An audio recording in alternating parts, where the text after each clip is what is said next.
Hey guys, welcome to Spandana's kitchen. Today we'll be making a classic baked cheesecake, which is also known as New York cheesecake, and this will be very rich and creamy in texture. You can use some fresh fruits as a topping like blueberry, strawberry, or you can even serve it plain.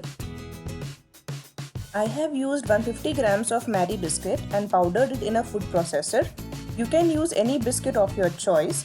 To that I have added 4 tablespoons of room temperature butter. Now we have to combine everything very well, and the base turns out to be very good when we transfer the warmth of our palm. So I'll knead it with my hands.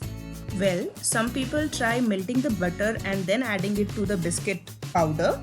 I generally don't prefer that because it has a tendency to turn the biscuit powder into a dough. How we check the biscuit powder and the butter is well combined is hold a little bit in palm and hold it tight. It should be holding in shape. If it crumbles, then add a little butter to your palm and knead it again. Here I have already greased my loose bottom pan. Why we are using the loose bottom pan is to demold our cheesecake, we can't turn it upside down like how we do for the regular cakes. So we have to push it from the underneath to release it. Now add the mixture into the pan and spread it across to have a nice even base. Press it properly to ensure it sets tight. You can also use a spoon to even out the base. You keep it in the fridge to set till the time you prepare the batter mix. It need not to set for longer time, just 4 to 5 minutes are sufficient. Now moving on to batter, we will take 300 gram of cream cheese. Well, don't confuse with cheese spread. Cheese spread is what we use for our sandwiches and cream cheese is what we need for cheesecake. So make a note of this and don't come back saying that I didn't tell you this. Now I will add 1 cup powdered sugar. Take normal granulated sugar and grind it into a mixie jar and you will get this. Now we are going to cream it. Cream it in the sense we are taking a beater blade and at the lowest speed we are going to mix the cream cheese and powdered sugar. You don't have to mix too much. Once you see it is mixed up well, now goes in the fresh cream. This is a 200 ml pack of fresh cream.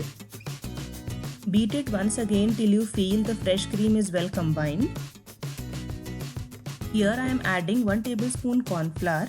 It is used for binding the cheesecake because we are not adding maida for binding. Now again the same drill. Blend it till the time you see the corn flour is properly mixed. Now it's the time to add the flavoring agent. I am adding 1 teaspoon vanilla essence. People also add lemon juice. It totally depends on the taste as well as the personal choice. Along with this, I'll add eggs, one at a time and blend it well. This recipe is perfect for an 8-inch pan and in total we would need almost 4 eggs. And here goes our 4th and the last egg. Blend it well and our cheesecake batter is ready to go into the baking tin. Within 5 minutes we are ready with our cheesecake batter. Let me bring the tin from the fridge. I have already preheated the oven at 180 degrees centigrade for 10 minutes. I literally can't wait anymore. So let's pour the batter into the tin and keep it in the oven for baking. The bake time for cheesecake is almost 3 times the baking time for a normal cake. Yes, you have guessed it right.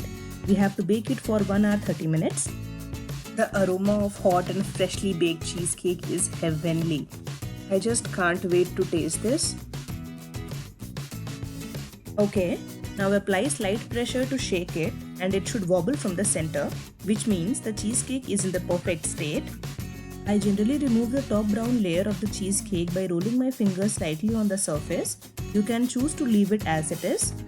Once it cools down completely, we will use a palette knife to run through the sides and then demold it. For demolding, take a smaller container like this and keep the baking tin on top of it.